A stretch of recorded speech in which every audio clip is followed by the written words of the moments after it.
Smash Brothers panel, teaching you guys all of the advanced techniques in order for you guys to better your game when it comes to beating up your friends, entering tournaments, or just playing for fun. So without further ado, I want to introduce myself and the rest of the panelists. It's going to be very fun. My name is Abdallah. I run the YouTube channel Abdallah Smash 026. You guys have seen my Nintendo walkthroughs, Let's Plays, all that stuff. So I'm going to introduce all the panelists, and you guys can tell the panel who you guys are and what you guys do. Okay? So let's start off with Nick right over here. So I'm Nick. I run Pass Princeton, which is a local video game group, and I also do YouTube channel stuff such as Abdallah as well, and playthroughs of games as well. What's up, guys? I'm Max Ketchum. I'm a competitor, tournament organizer, and commentator for Smash. Hey, how's it going, guys? My name is D1, and I am a Twitch Smash Partnership Specialist. I basically try to help grow the Super Smash Brothers competitive community from the ground up. Yeah. All right, here we go. Let's get around that. Without the help and support of each and every one of you guys, and the help of the hard work of D1 and all the community organizers, we wouldn't have Smash Bros. As such an awesome competitive scene. So that's what the round of applause is. So thank you. All right. Hi everyone, I'm Lauren, also known as Happily Candied. I am the creative director and managing editor of Nintendo Inquirer and Amiibo News.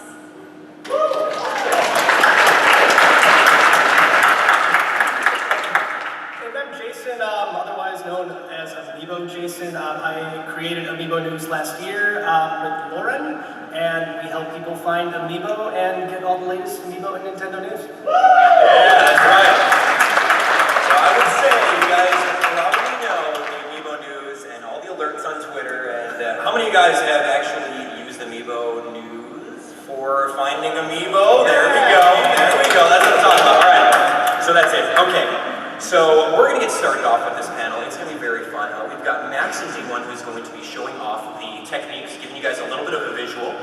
So all of the techniques are going to be taught by you guys. It's going to be fun. But before we get started on the advanced techniques, we want to cover our bases on some of the basic techniques. In case you guys are very new to the franchise, I know a lot of you guys are just getting into the Smash Bros. Scene with this game particularly. So how many of you guys are on that boat? Just jumping into Smash Bros. With Smash 4. There we go. We got a couple people in there. Very good, very good. Okay, so we're going to choose Ryu, and we're going to choose Mario for the little tutorial stage, and then we're going to pass it over to Nick, and Nick's going to tell us a little bit about the basics of the game, how things work out, and everything like that. So you guys are covered with basics. Now we'll move on to the advanced techniques. We'll move on to the advanced techniques. We'll then talk about the different mix-ups and combos that you can use in the game, and we'll also go in and talk about defensive options, and last but not least, we'll end with the different Amiibo tactics that you can do in order to learn how to raise your Amiibo for competitive battle. So, without further ado, let's jump on into it. We've got Ryu and Mario, and you can do Final Destination, that'd be pretty good. Definitely do Final Destination. I was looking for my name. Alright, for your name. So yeah, so Final Destination is usually a very typical stage that's picked. We usually do stages that don't have any things that interfere with the fight. So examples being Final Destination. Also, most matches are 2 stocks, 6 minutes. So here we got Mario and Ryu fighting it out, trying to beat each other to a pulp. And first thing you'll notice is that they'll try to do basic attacks, just like Mario, just jab with the A button. Now jabs are great because they do like little bits of damage here and there, and it's the fastest damage to do.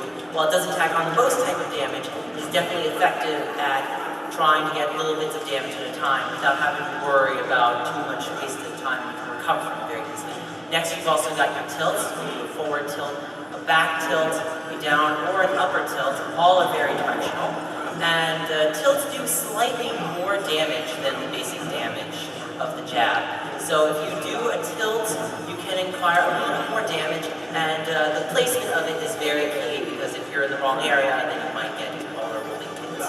So other than tilts and jabs, you also have charged attacks. Charged attacks will do far more damage, and they'll definitely get much more damage than the other two. However, does leave you slightly vulnerable at certain points, so again, timing is very important as well. Other than the charge attacks and the others, you also have specials. Specials such as your neutral B, side B, up B, or down B. So for example, with Mario, his normal B is just a fireball. His side B is usually a cape. His down B is flood. And his up B is uppercut. Now uppercuts are great for getting back on stage as well. So, and if you need chances of recovery, don't forget everybody has a double jump to get onto the stage, and then using up B will help you get back on stage, such as Mario's uppercut or Ryu's Hadouken, which is also very important. Minus one character, which will be Yoshi, because he has egg. You can also use side Bs such as Little Mac as well, because side B is also useful for him too. So another aspect is aerials. So with aerials, when you're up in the air, you can basically attack as well. You have back airs, forward airs, up airs, and down airs. And each of the airs have their own specialty. Up airs if you want to juggle them up in the air. Back air is also great for trying to knock someone out of the stage. And down air if you want to slam them down to the stage as well. So for example, if you sweep someone up from the ground to go up, you can use the up air to pummel them out to the end. And don't forget that when you're playing, there is no Johns.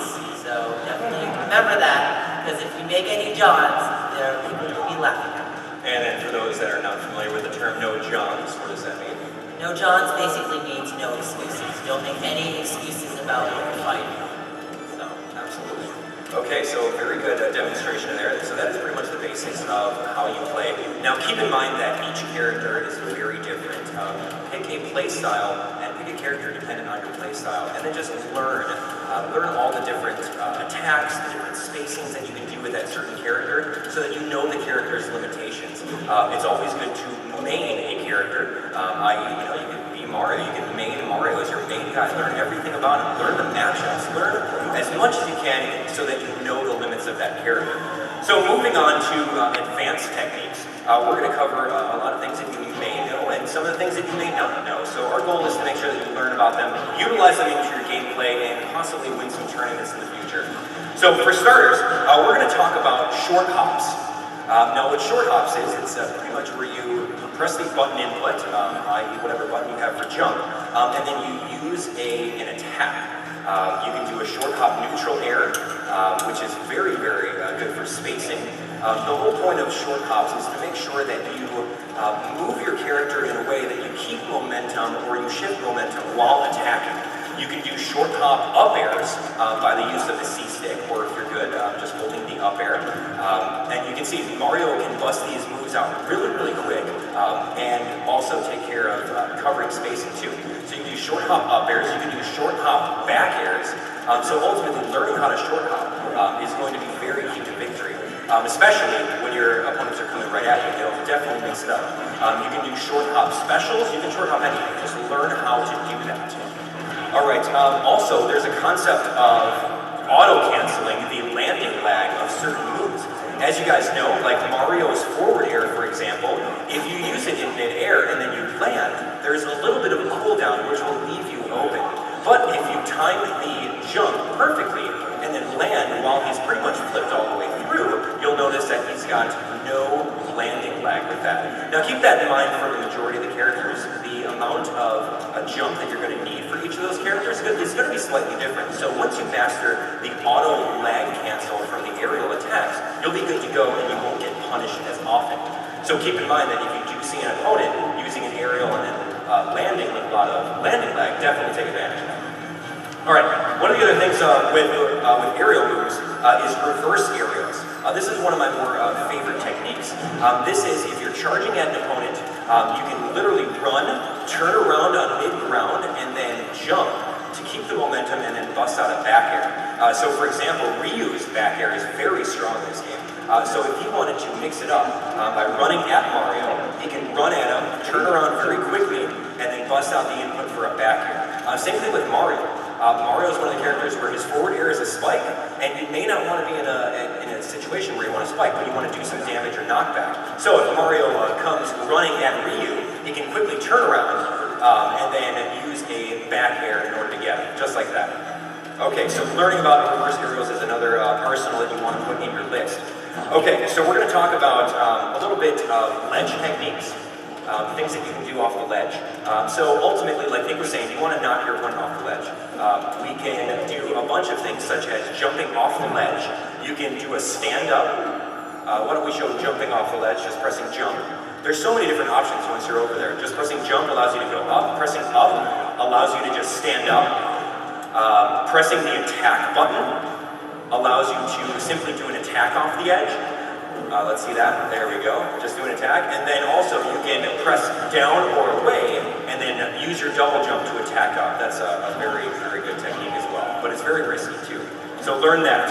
We're going to go into more ledge techniques and ledge guarding a little bit later with Team 1. All right, so now that Ryu is at 74%, as you guys know, the more percent you have, the farther you're going to go flying. So, for example, we're going to talk about directional influence. Now, what directional influence, or DI, is, it's the way that you can survive or escape out of combos, or even, live to see another day based off of what percent you have and what directional input you put in. So, for example, we're going to get Ryu up to a little bit higher of a percent. If you guys can, are we training? Yeah, we can do that, right? Press there. No, you weren't first. Oh, you're versus? Okay. That's fine. So we got Ryu up at 81. Why don't we test out some horizontal DI? Ultimately, when you get thrown out with horizontal DI, you want to hold the opposite direction, and maybe you'll have a chance of reducing that input. If you guys want to, yeah, we can switch out to that. But when you get hit, let's say Mario charges up a forward smash, you'll ultimately be able to press the opposite way of which way you're going to get in order to reduce the hit back. And then we'll just go in there and we'll show you some prime examples of DI and how you guys can ultimately go through and survive attacks where you wouldn't normally. Mastering DI is a great way of learning how to escape combos. The more advanced players will know how to combo you, but in order to counteract the combos, you need to be able to directional influence your character out of the way so you're not set up for even more combos. Alright, so we'll set the characters at maybe like 100%? 100% pretty good? Alright, we'll set it there. And then we'll show you some different DI examples just because we want you guys to learn the DI, how to escape, how to survive with it, and pretty much how to manipulate with that. Alright, so we'll start off with something basic. What do we want to do? A forward smash with Mario against Ryu without DI.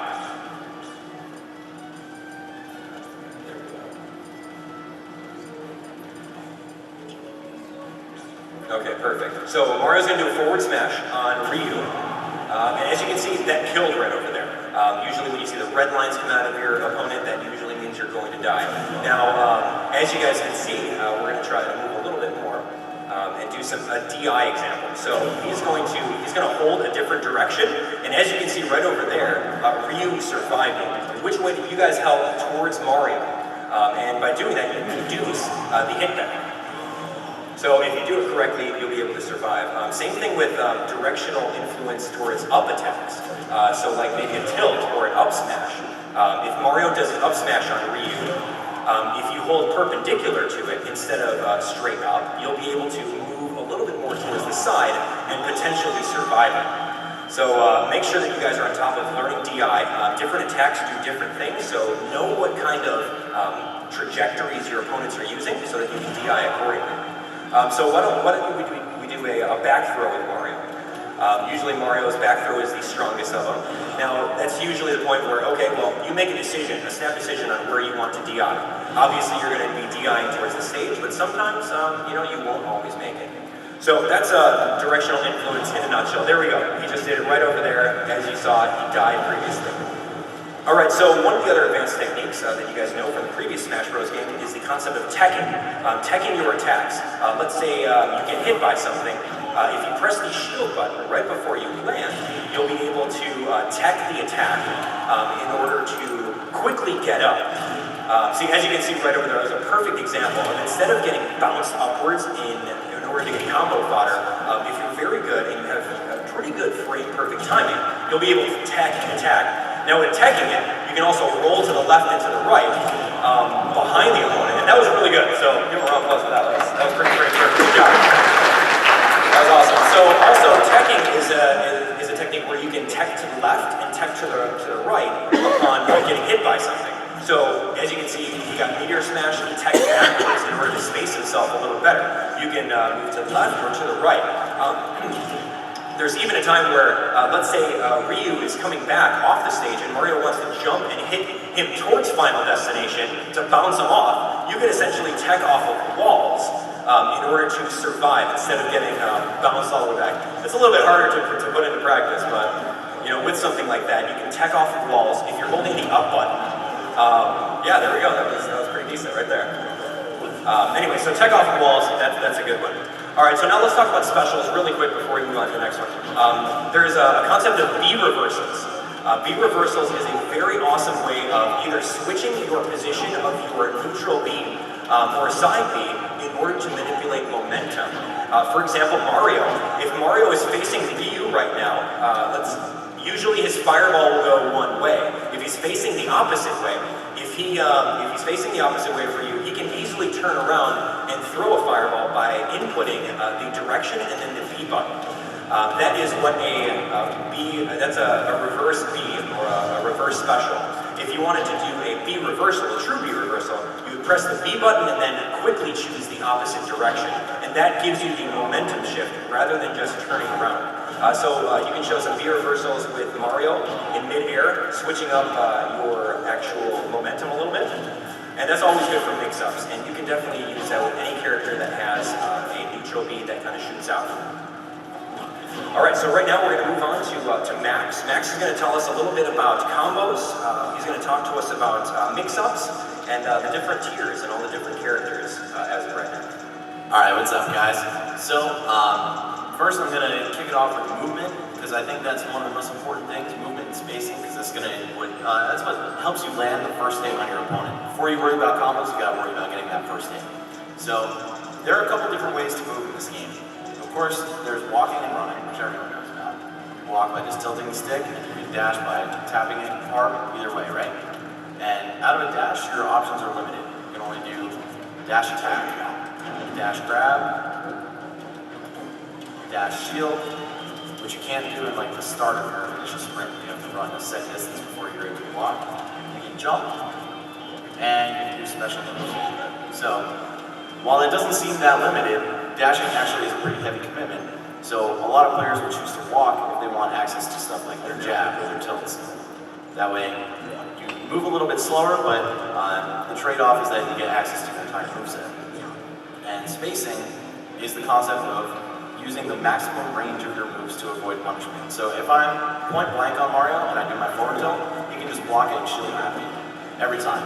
But if I'm fully spaced like this, you can't grab it. So you want to learn the range of your character's attacks and maximize that as much as possible for safety.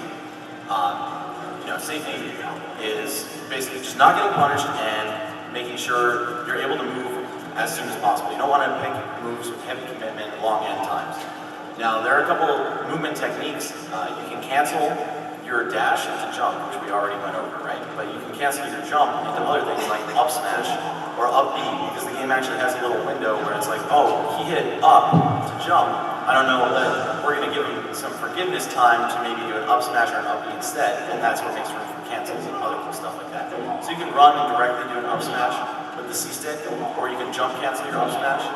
You can jump cancel into up B, and you can also use out of your shield directly, because you can cancel your shield with jump, but you can't do direct up smash. You hit up on the C stick and just grab. So jump and then up smash out of the initial jump start. Another very well known now technique for movement in Smash 4, and actually every Smash game, is called perfect pivot, which is sort of hard to do if you don't practice. Ryu actually has the most difficult one because his dash functions like a Street Fighter dash, but you can still do it. Basically, you start a dash, and before you finish your initial dash, you turn around in the other direction. So you do a hard press to the right and then a soft press to the left. And it basically comes out as like a set distance, like your initial dash, where you're able to use every single option, because since you're canceling it to turn around, it makes you, the game considers you as standing, so you have every single option available to you. Perfect pivoting is still very underutilized in tournaments. I'm actually one of the only players, not to toot my own horn here, that actually actively uses it all the time in tournaments, where people are kind of daunted by the execution barrier to it. It's really not that hard if you go and test it out at home. Reuse is difficult, but I can still do it. And perfect pivoting, I think, is going to be a lot more prevalent in the upcoming months. So look out for that technique. You don't have to necessarily master it immediately to be like tournament level good. There are plenty of players who never use it. But it's there and it's really useful. I think it's going to be something on the rise. So yeah, basically, remember, use the maximum range of your attacks as often as possible. Try to stay on the move. Try to be unpredictable with your movement. Mix in dashing and walking as appropriate. You don't want to always be dashing because you can't block during that initial run, right? So if your opponent just decides to forward smash you in the face, there's nothing you can do about it.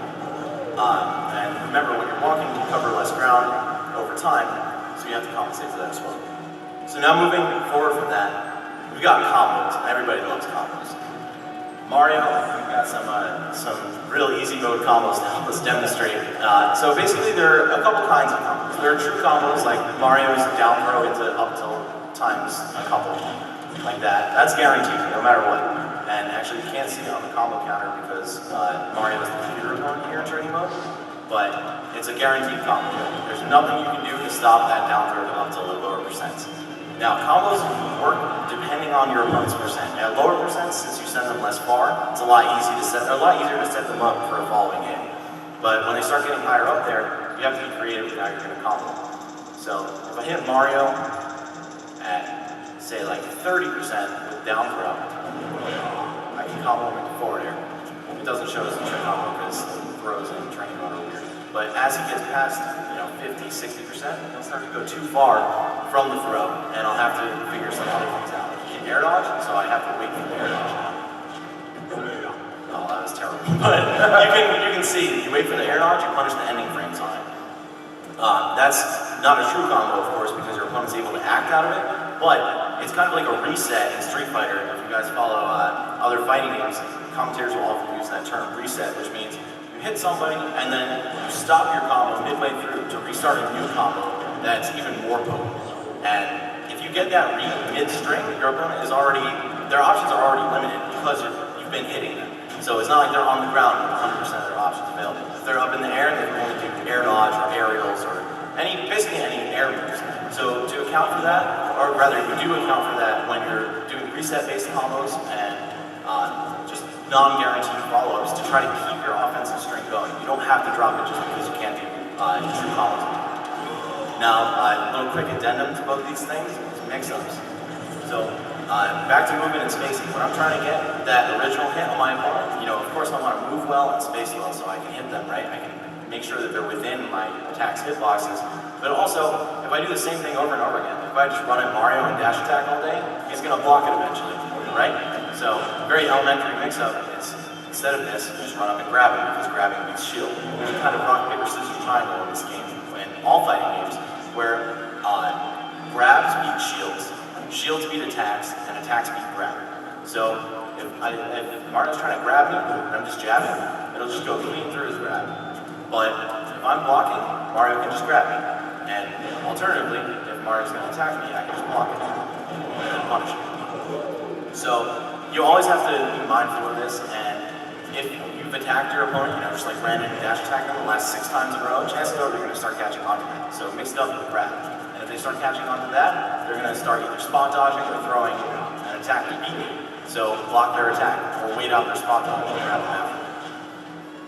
So those are 3 really important aspects of Smash. Moving, so you can avoid your opponent's attacks and place yourself in a range where you can hit them. Spacing, of course, to make sure that you don't get punished for throwing things out and to keep yourself safe. Combos to keep your attacks going, and mix-ups to make sure that you never get stale and your opponent can't figure you out. And real quick, I also was tasked with talking about the tier list in this game and the relative strength of every character. So in fighting games, I'm sure most of you guys know this, but to the super newcomers out there, in fighting games, there's typically a hierarchy of characters in the game, from top to bottom, who's the best and who's the worst, and everywhere in between.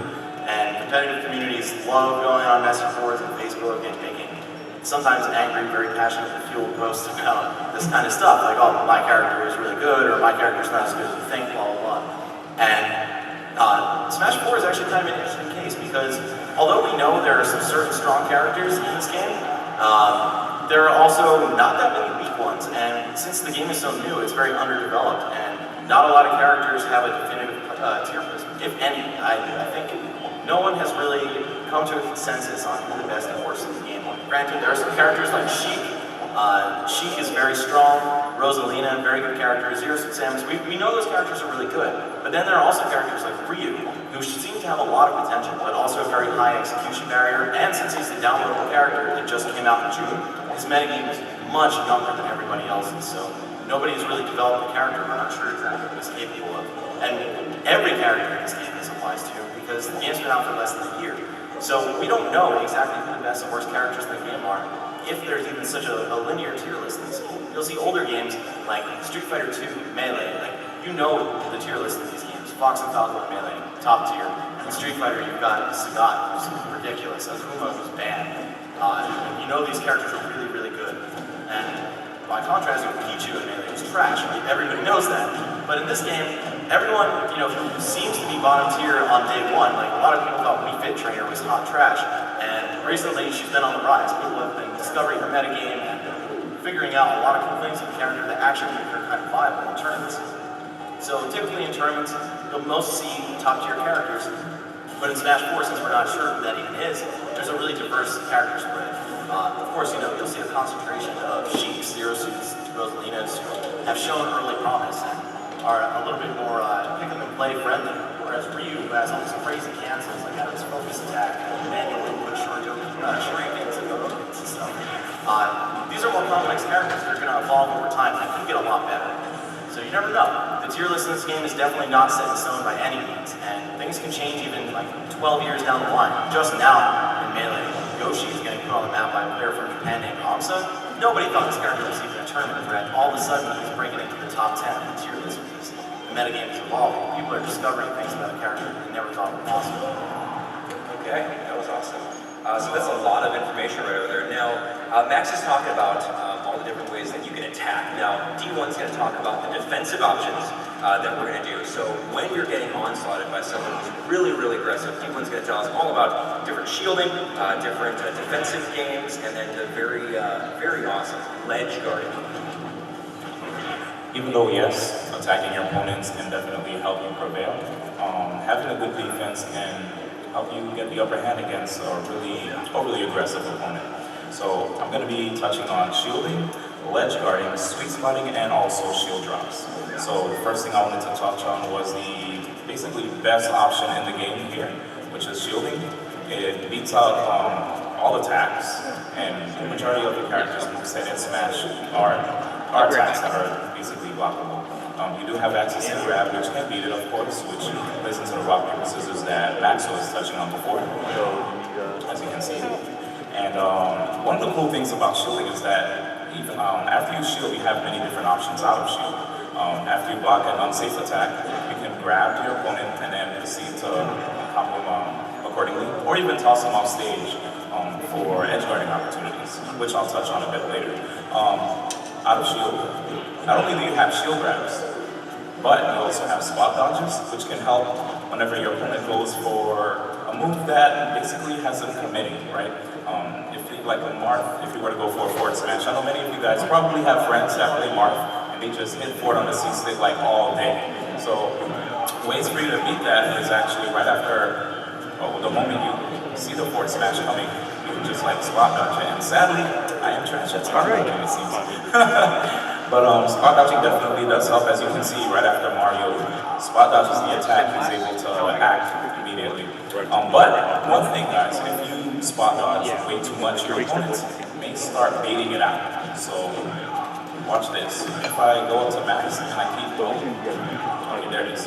So if I keep using the spot dodge, he can just charge his attack, delay it a bit more, so that he can catch me during the cooldown frames of my spot dodge. So guys, don't ever get too spot dodge happy. Always mix up your defense to keep your opponent guessing. That way it's harder for them to beat you.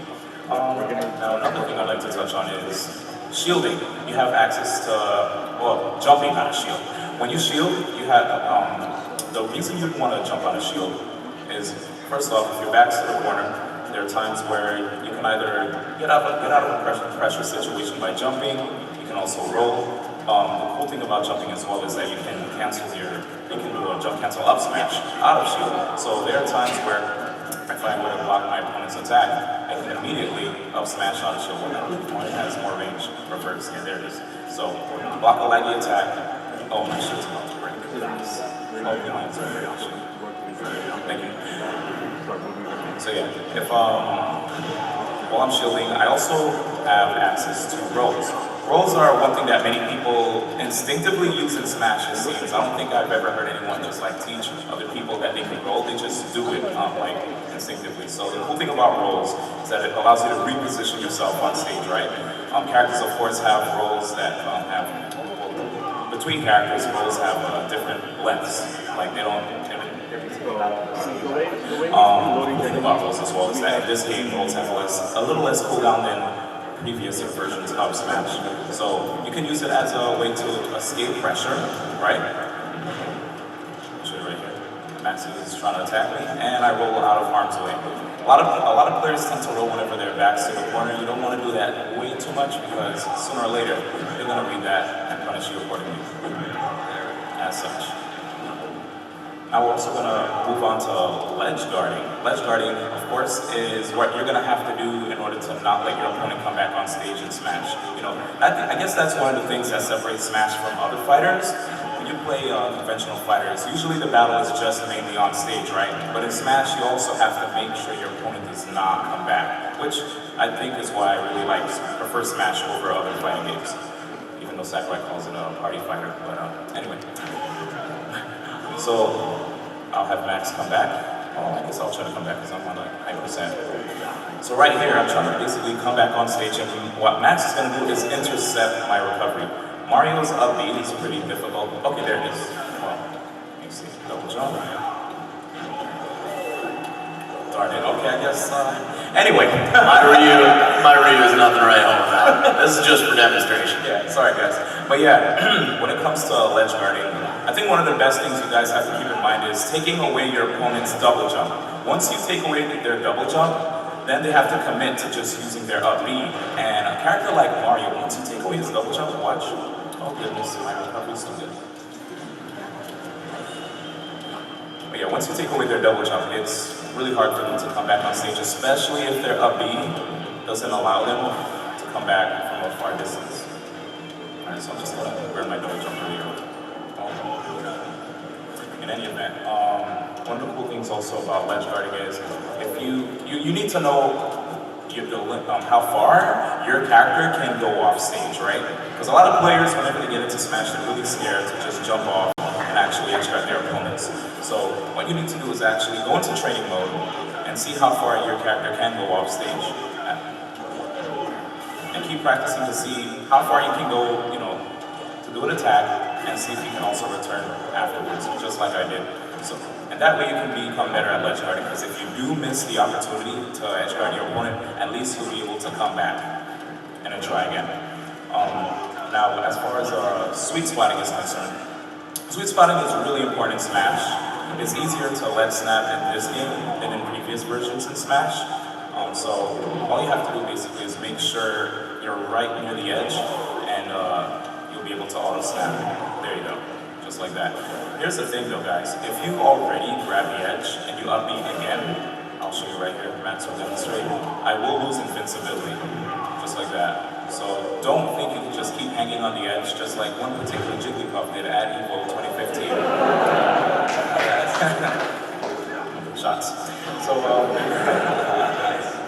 I need to change stages though. Shield drops are the last thing I'd like to cover real quick. Shield drops are basically a technique in Smash that many people don't use, just like perfect pivot. I think perfect pivot is probably not used. It's probably the least used technique if you ask me. Well, in Melee, you'll see a lot more shield dropping, and in this game you'll see a lot more perfect pivoting, just because the execution in Melee for a shield drop is significantly easier. Oh, okay, cool. That's fine. Alright guys, so shield dropping basically is this one technique that allows you to drop through a platform and then execute an attack after like blocking your opponent's pressure. So I think it's way better than just like blocking and letting go of shield. It comes out, you basically are able to have access to your moves faster. than just jump canceling or releasing shield and attacking. But the thing is that it's really difficult to execute. So let me see if I can just jab Max's shield. One way that you're able to execute this is by slightly holding forward and then just going, I believe, how many degrees is it? 45 degrees down a notch. Okay, I managed to get it my first try. Pretty awesome. So if you guys are able to master this technique, it's actually really good because if you face sheeps that tend to fare a lot, one thing that, I don't know if you guys know a Luigi main from SoCal named Mr. Concon, he'll actually block Shield's fair pressure on a platform and immediately shield drop and then hit him with a neutral air. The cool thing about that is Luigi's neutral air like pops you up so that you're able to combo from there. So if you guys ever want to figure out ways to deal with characters that are really good at pressure on the ground and you want to take them to a stage that has platforms, you can use shield drops to your advantage to get the pressure off of them. Just literally stand on the platform the moment you see them attack, block, and make sure you, oh goodness, I messed up this time. But if you're, there it is. So once you block their attack, you shield drop right through and then execute an attack afterwards. Let's see if I can. Oh man, I'm a spread. Super spread. That's why I'm a commentator. Alright.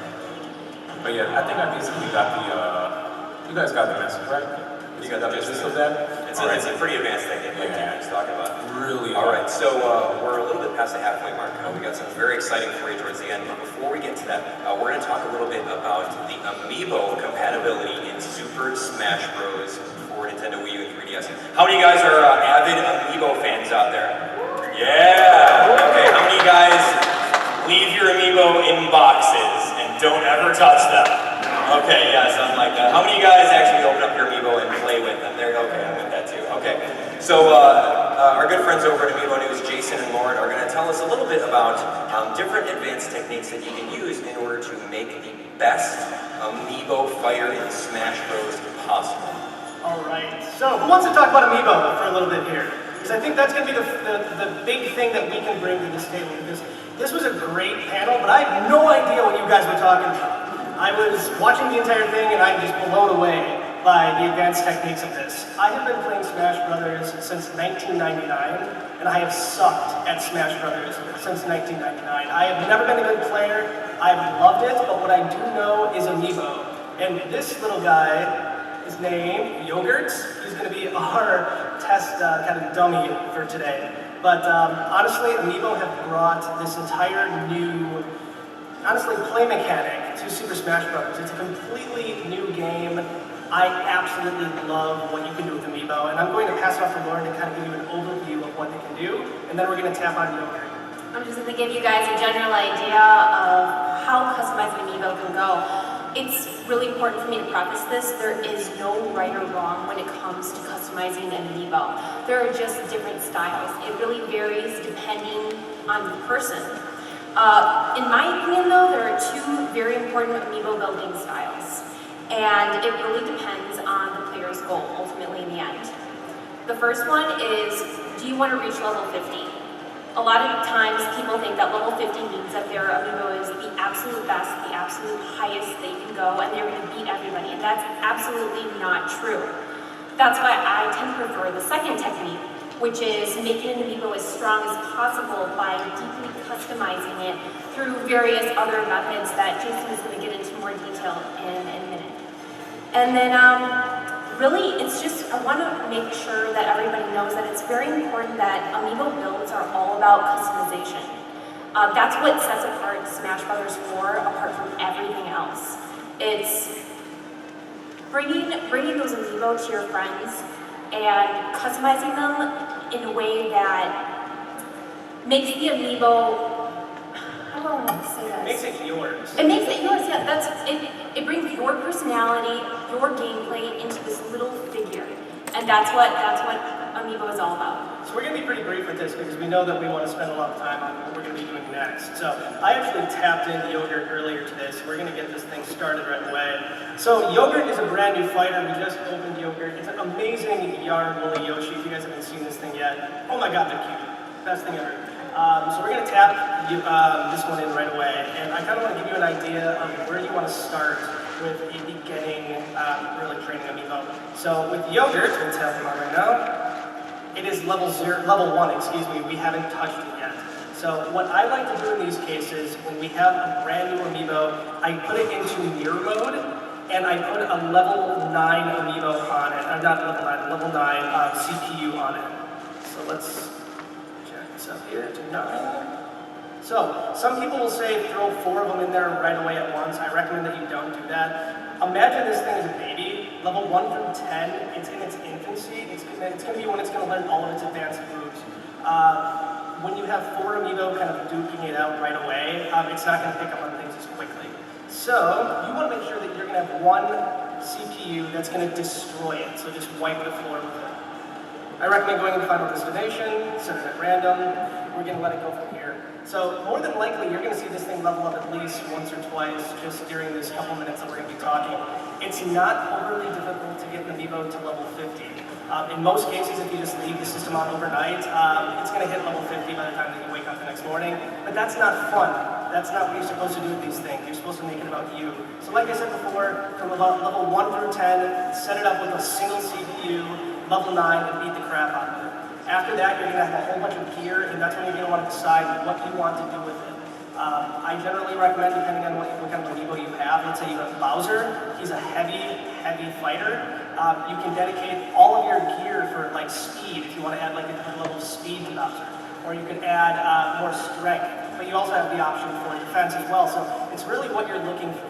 I know for me personally, if Lauren and I are fighting our Amiibos, I know what her fight style is. I know that she goes really heavy into it. She is an offensive person. So I might want to train our good friend Yogurt here to be defensive so that it can pick up on some of the crap that she's trying to pull on me. So, that being said, once it hits level 10, then you can focus your abilities a little bit more on feeding it equipment and kind of developing it into what it's going to be. From level 20 to generally level 40, at that point you can really start hammering it with other players, so you don't necessarily have to do mirror mode anymore. At that point you want to get it set up so it can battle other fighters with ease. And then usually from level 40 to level 50, at that point that's when you're going to just want to do like an onslaught. You can do 8-player smash and you can just like have it learn whatever you want it to learn. Once it hits 50, it's not over. You can still start training it. You can still feed it equipment. These things are smart. I'm going to give you kind of one example here. It's not, again, like we said before, it's not about just hitting level 50 with these things. Let's say you have a villager Amiibo and you really want to teach the thing how to chop a tree down and knock the opponent off the map. By default, it's not going to do that a lot. So you can just hammer that move over and over and over again once your Amiibo hits level 50. Repetition is key. Absolutely. The more you do it, the more likely the Amiibo is going to learn those moves. So what I usually do in that case is I just set the CPU to be at 300%, or I set the Amiibo to be at 300%. I just knock it off with the tree move over and over until it just bashes it into its head that this is what I want it to do. So repetition, repetition, repetition. If you do that, you can have a good Amiibo. Start feeding it equipment. Focus on one skill. Don't go crazy trying to like max out all of its stats with defense, offense, and speed. Pick one thing and focus on that, and you are going to have a good time with these things. I love Amiibo. I suck at Smash Brothers, but it gives me the opportunity to suck a little bit less. So. Right. Awesome. Good tips there. How many of you guys are Amiibo fighters out there? You guys train Amiibos? Yes, there we go. Good. All right, so before we end off, it looks like we've got about 15 minutes left of the panel. We are going to do something very special for you guys. Really quick, everyone, I want you guys to stand up. Stand up. Really, everyone's there. We go. Look at that. The power of the mic. Now, look underneath your chair. Look underneath your chair. We have either a fight card or we have a prize card. If you find a prize card, hold on to it until after the panel, and we're going to thank you guys with ultimately choosing one of these Amiibo. First come, first serve. Let's hold them up. Whoever has anything, a fight card or a prize card. If you have a fight card and you would like to come on up here, feel free to come on up. We've got 15 minutes. We're going to do a little bit of live commentary fighting. There's nothing else in the back rows, I promise you. But check the empty chairs around you, just in case.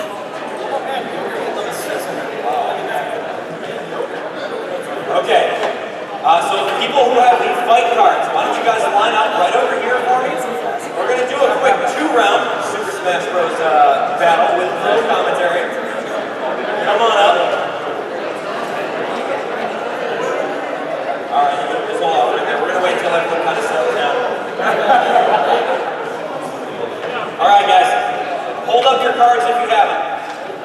fight cards. No, okay. Fight cards, let's go. Fight cards, line up over here. Prize cards, hold on to them to the very end of the panel. And of course, Jason, you've got the Twitter open? Okay, we're also, for those of you guys who found us through our flyer, we're going to actually choose 2 people off of Twitter. If you guys tweeted with our hashtag, we're going to actually pull up the hashtag right now and choose 2 of you guys to come on up here and fight some of the panelists. So, if I can have each one of you guys have a seat. It looks like all of the prizes are claimed. So let's calm on down, and we're going to start this up. So yeah, why don't we go ahead and read one of the tweets, and if you're here with the username, we'll go from there. Okay. I want you to do that really quick while we get our fighters. Fight cards. All right, we have some Denton, Denton.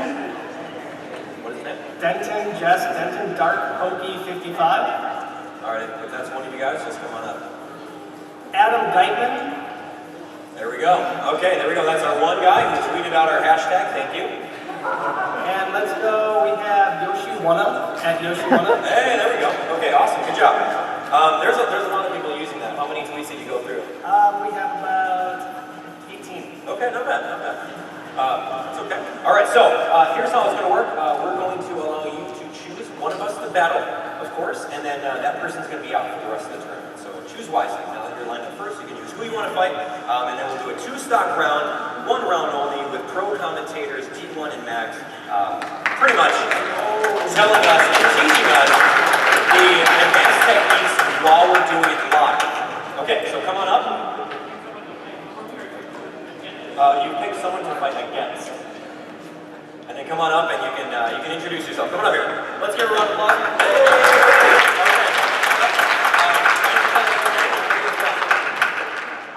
Hi, I'm Abdallah. I'm originally from Vancouver, currently living in San Diego.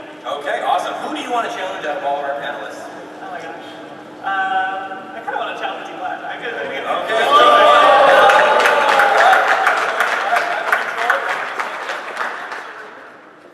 Let's hand her the controller. Let's get Yogurt out of there. Oh, Yogurt. Sorry, Yogurt, you're not going to be learning right now. It's been real. All right, so now she chooses D1. Now D1's going to be out. Oh, she hit the bus first. There we go. All right, let's do this. Excuse me. I don't think I've ever lost to D1. I'm just kidding. Shots fired. Yeah. All right. So here we go. It's going to be. Why don't we change it to 2-stock really quick? And then while we do that, let's commentate. Yeah, D1, you can throw some commentating into there while you're fighting. Why not? Alrighty. And then do whatever tournament stages, tournament legal stages. As you guys know, there are certain stages that are banned from tournament play. So just keep that in mind. All right, and then no items, obviously. This is all tournament mode, so let's do this. We've got about 13 minutes left, so the faster you guys can get through these matches, the faster these guys can come on up here and do this. So. Okay, guys, so we're going to be kicking it off. Let's see if our challenger can take down D1 and his Greninja. Let's hear it for him. That pink frog. We're gonna go to Sheet's best stage, Smash Mode. You think so? All right. He's afraid, man, I can tell. Okay. Got some back throw action, but no combo is going to come out of that one. She can actually get a lot of follow-ups off of her forward and down throws. Other ones are used mostly for positioning. Okay, D1, almost showcasing some throw combos here. Greninja can launch you up with up throw, follow with up air, or just wait for an air dodge and hit with an aerial of his choice. Okay, Sheik knocked down on the ground, but here we go. All right, we got those Sheik combos going on. If you guys played Melee, Brawl, or Smash 4, I mean, the combos are very similar for Sheik. Forward tilt times X, pretty much. You can keep doing that with her, and at the lower percents, it's going to keep setting up. Now, all right, landing the first hit of forward smash. It's a fairly unreliable move with Sheik, being that you can get out of the second one before it connects. D1 charging Water Shuriken, going deep for a Shadow Sneak. No way is that going to hit, though. Our challenger, I think, is a little bit wiser than that. Come on, D. And he's in there, man. He's very focused. No co-casting here. This man wants the W. He doesn't want to get embarrassed on stage. I love it. Yeah, that's his commentary. Charging that forward smash, but interrupted quickly. When you notice your opponent's doing something like that, it's not always wise to swing on them, but if you're confident that you're going to interrupt them before their move can come out, that's a good way to stop charge smash. The young back stock here. Oh, waited too long to recover, and that's going to be the first stock. So right there, if the opponent used bouncing fish, it would have allowed Sheik to come back closer towards the stage. Yep, Sheik's down B, one of her best recovery options. Sends her really far horizontally, helps her come back, and also really good for edge guarding and just combo finishing as well. Okay, D1 rushing Sheik down, throwing some projectiles before he actually starts storming in there with Greninja. Nice, falling up air. Before the last hit comes out, it sets up very well. If you land, you can go for an up tilt, jab, grab, lots of different stuff. Oh, that double team, substitute counter. Very, very slick stuff from D1. That log actually doesn't have a hitbox though. You don't have to fear it when it's flying at you. Although it does look very scary. And now Sheik hanging on the edge. Okay, rolls to the center, but gets swept up immediately by Water Shuriken. Good stuff by D1. Very nice.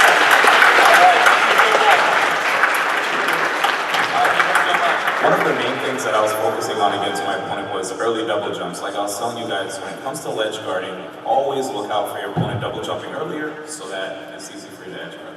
All right, very nice. Okay, we're going to change the stock to one stock. This is going to be very extreme. We're running out of time, and I want to make sure that we get all of these guys up here, so switch that up. Why don't you come on up and introduce yourself to everyone? My name's Brian. We don't have a voice. Brian! All right, so D1 is knocked out. Oh, actually, he won, but he's knocked out of the running right now. So out of all of us, who do you want to choose to bet? Okay, all right. Brian versus Abdallah.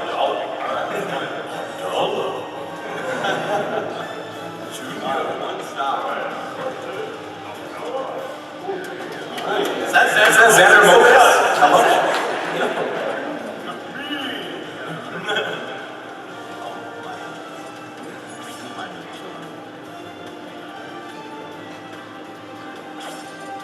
Oh yeah, I have like custom control systems. Yeah, I have X for grab.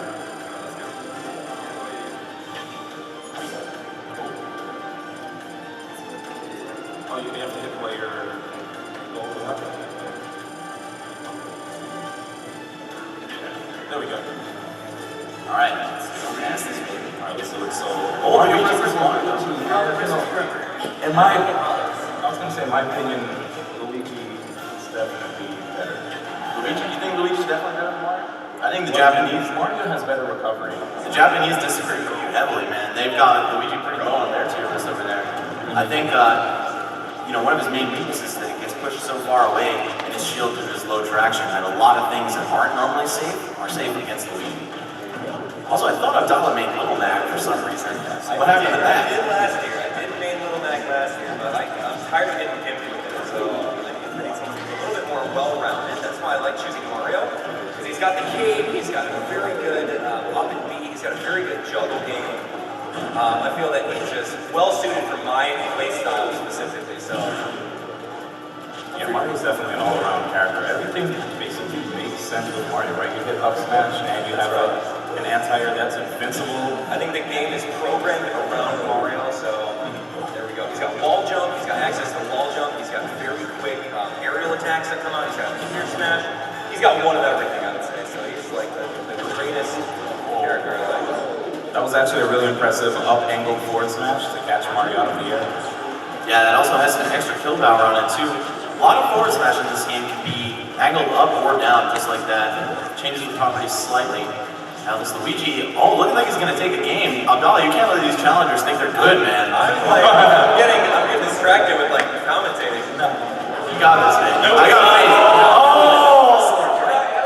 faith. We could have actually seen an opportunity for down throw to back air or even down B. Yeah, Luigi's down throw is amazing for setups. It has not fixed knockback, but very low knockback scaling. So as your opponent gets a higher percent, it's still gonna combo almost all the time. Yeah, we're not coaching here. There it is. Big guy. I'm getting big guy. Big on here. All right. That was If really you're tired, if you're tired of getting gimped, who better to pick up than Jumpman himself? That's a nice switch there from Abdallah. All right. Former main. Woo, man, that was. All right, let's do it. Good job, Ryan. Come on up. We've got about 7 minutes left, so let's be out there. Why don't you tell everyone who you are and where you're from? Sure, my name's Chase, and I'm from Wisconsin. Chase! All right, so you've got a choice. You've got Nick. You've got these cast Amiibo news, and of course you've got Max.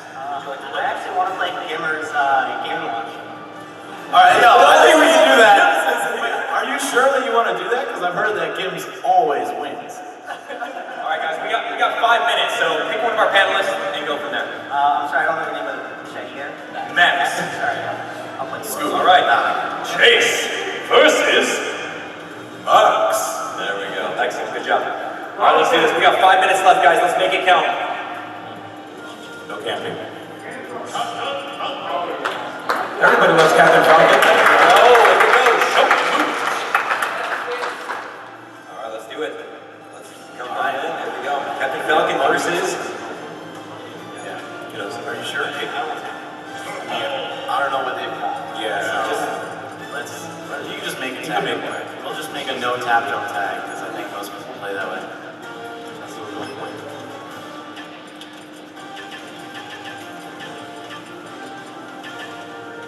Oh man. They changed the menus on us. They used to just automatically go to the top. Really? Yeah.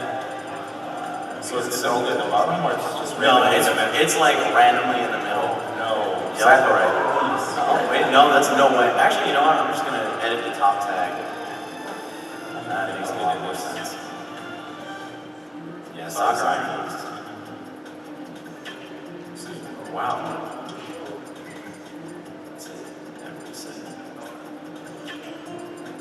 There. Whoever saver this won't be happy. No. And now it's gone. Oh, come on. I think we just play with default controls and Maximum spaghetti. Maximum spaghetti. Alright, just get off Goif's tag, whatever that is. Oh, there's no tap, but we didn't change it. Man, these menus are disastrous. Alright, let's go to Smash Bros. Alright, good luck, guys. I try the art of self-commentating my match here. So we have Max Ketchum here versus Black Mesa. And Max already keeping up in the air with Captain Falcons up there. It's a really great juggle tool. And as you can see, we have Black Mesa at 57% just from a few up airs. Max already forcing Luigi off stage, which is why a lot of people tend to say, Luigi's a really good character, but one of his main weaknesses is his recovery.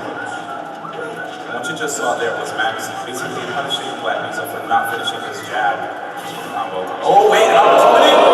So close! Wow, not close enough. That might be it. Oh, that was it. Good game. That's it. So basically what happened there was, I showed him my moves. Excellent. All right, well, we're going to grab the next challenger. Come on up. We literally have 2 minutes, so this will be the last one. Unfortunately, we're going to say our goodbyes, and then we'll go from there. For the other two, you guys can come and hang out with us a little bit later. All right. So here we go. Who are you and where are you from? My name's Riley. I'm from Vancouver, BC. All right, Riley versus Whoever wants to play me, I don't know. you choose. Oh, okay. I don't either. Nick, Lauren, or Jason. Can I play Nick? Yes, you will play Nick versus Nick. All right, go. Let's do it.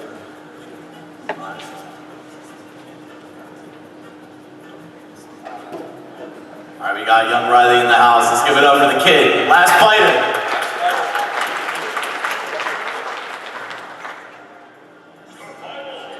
All right. Yeah, let me get on out of here.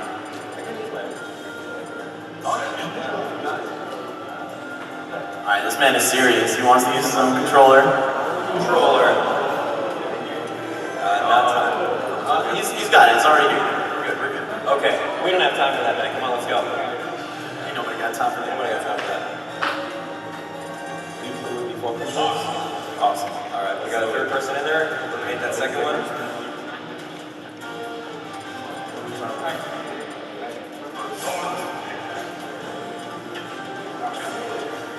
All right, cool. All right, we're ready. The last round of Challenger approaching here at PAX Prime 2015.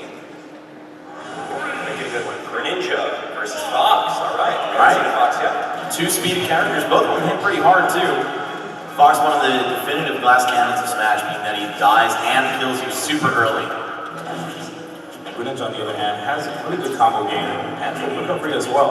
Yeah, and surprisingly mid-weight, too. Yeah, I think the only thing that you can say that's bad about the character is the fact that his standing grab is just not as fast as all the other characters. His dash grab, though, comes out in 9 frames, like everyone else. Yeah. His standing grab is actually comparable to Yoshi. They both start at 14 frames, so you really don't want to get caught standing and grabbing with Greninja unless you have to.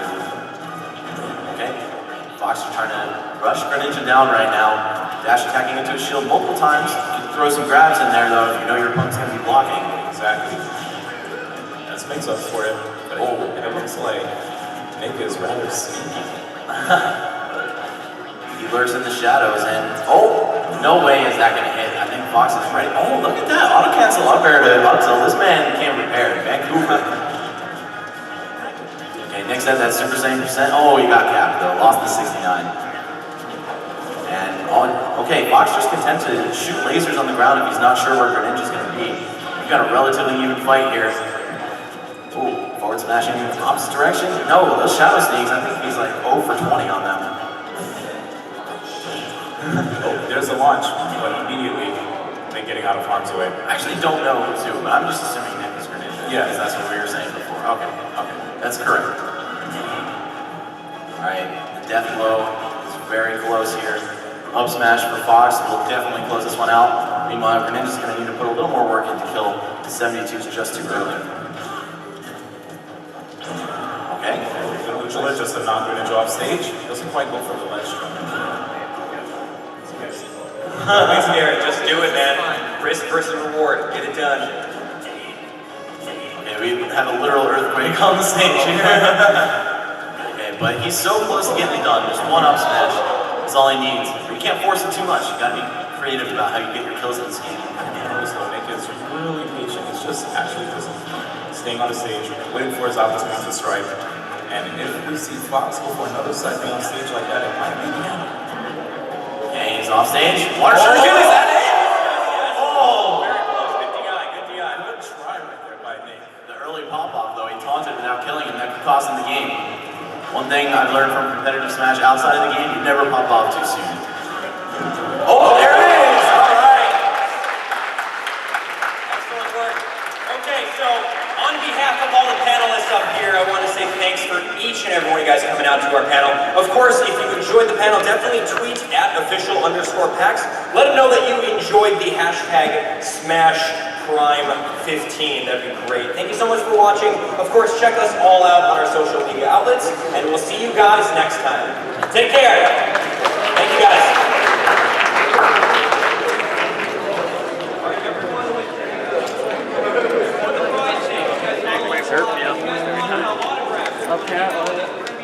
Smash area.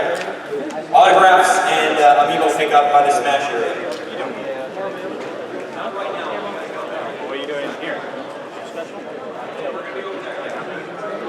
Yeah.